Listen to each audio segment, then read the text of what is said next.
स्वागत है आप सभी का हमारे इस यूट्यूब चैनल पे। ऑप्टिक्स के ये सीरीज़ को आगे बढ़ाते हुए आज की इस वीडियो के माध्यम से हम डिस्कस करेंगे प्रकाश का प्रकीर्णन।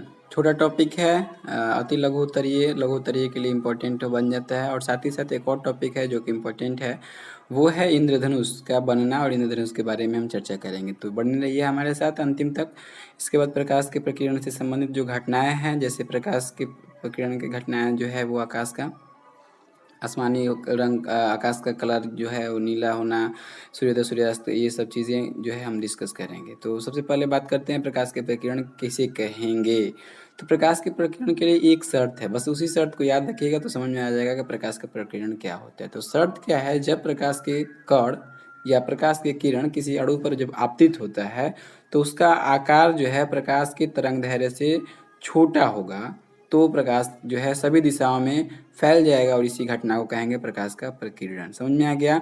सपोज करते हैं ये प्रकाश के किरण पुंज आ रहा है, इसका तरंगदैर्घ्य समथिंग है, मान लेते हैं x है, चाहे जो भी है, ठीक है। यहाँ पे एक अणु है, इस अणु पे पड़ता है, तो इस अणु का आकार जो है इस तरंगदैर्घ्य से, इसका तरंगदैर्घ्य से, प्रकाश के तरंगदैर्घ्य से यदि छोटा होगा तो प्रकाश जो है पड़ने के बाद चारों दिशाओं में फैल जाएगा। और जैसे ही फैल जाएगा तो यही घटना, यही इंसिडेंट को कहते हैं प्रकाश के प्रकीर्णन, स्कैटरिंग ऑफ लाइट। लैंग्वेज में पढ़ दे रहा हूँ, थोड़ा सा ध्यान से देख लीजिए। सूर्य से आने वाली प्रकाश जब किसी अणु पर आपतित होती है तो आकार, जिसका आकार प्रकाश के तरंगदैर्घ्य की तुलना में बहुत छोटा होता है, तो सभी दिशाओं में बिखर जाता है और इसी घटना को हम कहते हैं प्रकाश का प्रकीर्णन कहते हैं। एक साइंटिस्ट थे जिनका नाम था रेले, और इन्होंने एक रिलेशन दिया वो इंटेंसिटी के बीच और तरंगदैर्घ्य के बीच किया कि तीव्रता जो होता है वो चतुर्थ घात के व्युत्क्रमानुपाती होता है, तरंगदैर्घ्य के चतुर्थ घात के व्युत्क्रमानुपाती होता है।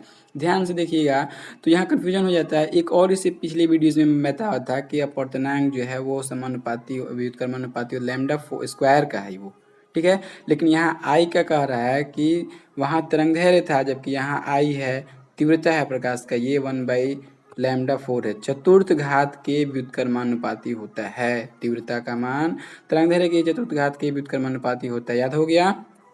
चलिए, तो इसको याद रखिएगा। यहाँ सूत्र जो है स्पष्ट है कि तरंगदैर्घ्य का मान जितना अधिक होगा प्रकाश का प्रकीर्णन उतना ही कम होगा। तरंगदैर्घ्य जिसका ज़्यादा होगा प्रकीर्णन क्या होगा? कम होगा, क्योंकि व्युत्क्रम है।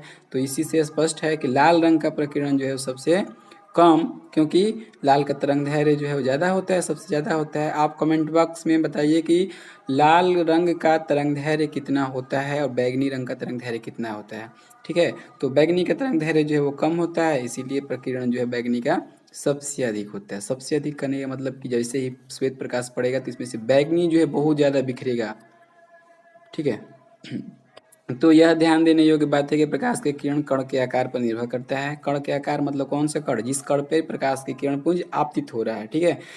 जब कण का आकार तरंगदैर्घ्य से की तुलना में कम होता है, ये चीज़ें दिखा रहा है, तो इसके रेले के अनुसार लागू होता है, नहीं तो नहीं लागू होगा, मतलब प्रकीर्णित नहीं होगा, ठीक है। कुछ घटनाएं हैं प्रकीर्णन से संबंधित, एग्जाम में पूछा जाता है कि प्रकाश के प्रकीर्णन से संबंधित कुछ घटनाएं बताइए या उदाहरण बताइए। क्या है उदाहरण बताइए? तो उदाहरण में एक नंबर में देख लीजिए, यहाँ दिखाया गया है कि आसमान का रंग नीला होना। तो ये क्वेश्चन का ढेर सारा आंसर बन सकता है। एक वो भी लोग देते हैं कि जो मैक्सिमम जो है वो परसेंटेज वाटर का है, इस तरह से कुछ देते हैं, तो वो भी ठीक ठाक है। बट यहाँ प्रकीर्णन से संबंधित जो है उसको देख लेते हैं। सूर्य से पृथ्वी वायुमंडल में आने वाले श्वेत प्रकाश वायुमंडल में बहुत बड़ी संख्या में उपस्थित छोटे छोटे अणुओं से प्रकीर्णित होकर विभिन्न रंगों में विभक्त हो जाता है। जैसे ही वहाँ से श्वेत प्रकाश सूर्य से निकला तो सब कलर है इसमें, और जैसे ही आया धरातल पे तो बहुत सारे कलर, यहाँ पे कण है, और इस कण पे जैसे ही पड़ा तो पड़ने के बाद सबसे ज़्यादा प्रकीर्णित जो होता है वो होता है आसमानी कलर, बैगनी कलर, क्योंकि तरंगदैर्घ्य इसका जो है वो सबसे कम होता है। तो प्रकीर्णित हुआ, तो जब सबसे ज़्यादा प्रकीर्णित हुआ, तो प्रकीर्णित का मतलब होता है फैलना, तो सबसे ज़्यादा फैला तो पृथ्वी पर सबसे ज़्यादा फैलता है, पर कौन कलर? आसमानी कलर, तो वही हमें दिखाई देता है, ठीक है। आसमानी रंग के तरंगदैर्घ्य लाल रंग के तरंगदैर्घ्य से बहुत छोटा होता है। रैले के अनुसार का नियम, ये रैले के नियम जो है वो पालन करता है, और इस कारण आसमान जो है आसमानी या नीले रंग के दिखाई देता है। ये क्वेश्चन पूछता है एग्जाम में, अच्छे अच्छे एग्जाम में ये क्वेश्चन ऑब्जेक्टिव पूछ लिया जाता है। ये यदि वायुमंडल नहीं होता, यदि वायुमंडल नहीं होता तो आकाश का रंग क्या होता है? तो आकाश का रंग जो है वो काला होता है, क्योंकि कोई भी कलर जो है वो प्रकीर्णित नहीं हो पाता। तो इसके कारण जो है वायुमंडल नहीं होने की वजह से आकाश जो है वो काला दिखाई देता है। चलिए दूसरा यहाँ दिखाई दे रहा है कि सूर्योदय तथा सूर्यास्त के समय में सूर्य का लाल हो दिखाई देना। देखिए यहाँ दो चीज़ें हैं। पहला याद रखिए कि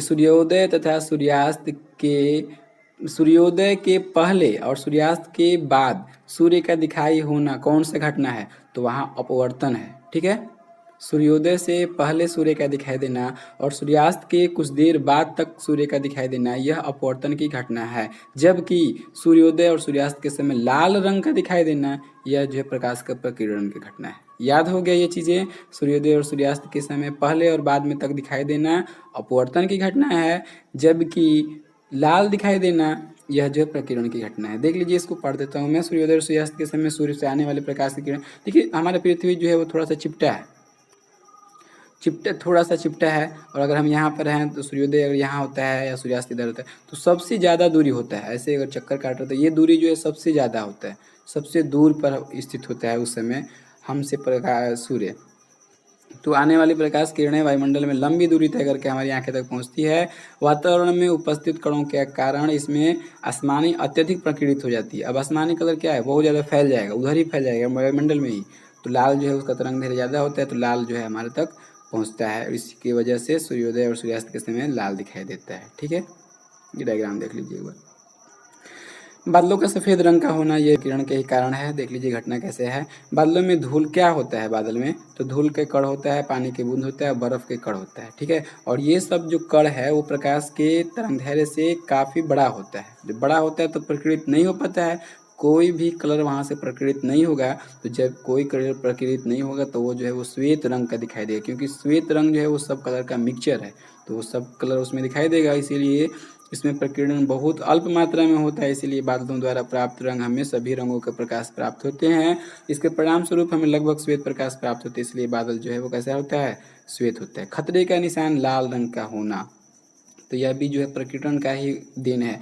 लाल रंग का तुलना में सभी अन्य रंग अत्यधिक मात्रा में प्रकीर्णित हो जाता है। मैं बार बार इस बात को बोल रहा हूँ कि सबका तरंगदैर्घ्य जो है, तरंगदैर्घ्य की वजह से ही जिसके यह जो है प्रकीर्णित हो जाता है।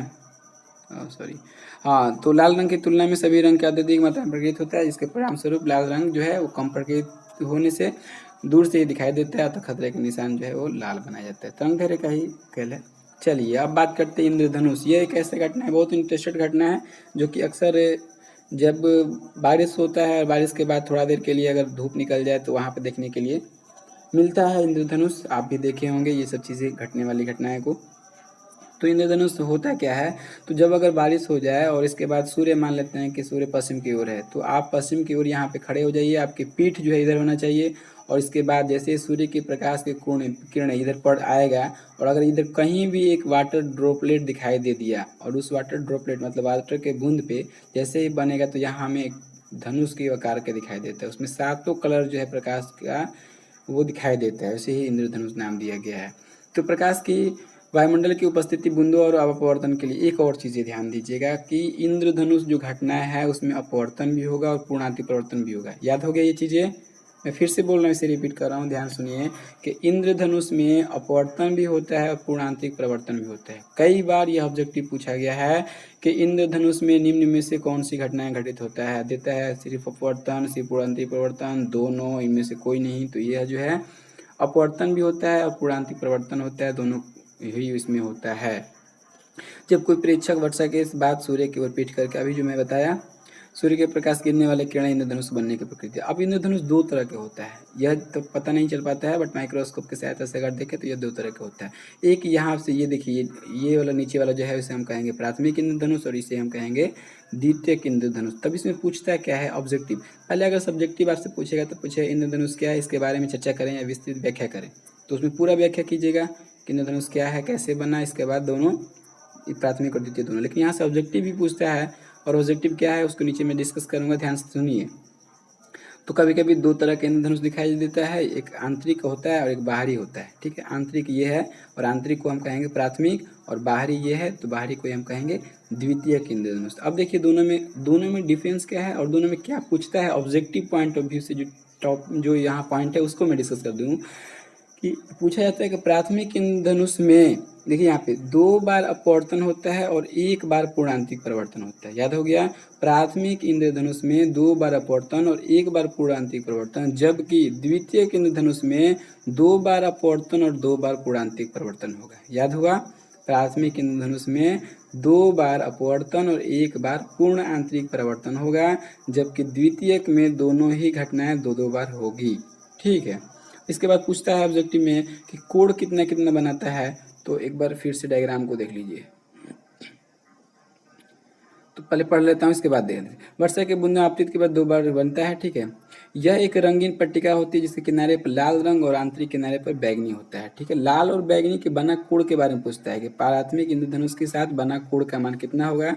तो 41 और 43 होता है। ये वाला कोण का मान 41 और 43 होता है। ये दोनों देखिए आंतरिक कोण, ये 41 और 43 होता है। ठीक है, तो बैगनी के लिए कितना होगा, तो 41 होगा, और रेड के लिए कितना होगा, तो 43 होगा। रेड बाह्य में है और बैगनी आंतरिक है, जस्ट उसके में अपोजिट है। बैगनी बाह्य में है और रेड जो है आंतरिक में है। तो इसका भी कोण पूछता है, तो इसका कोण जो है 51 और 54 है, और यहाँ 41 और 43 है।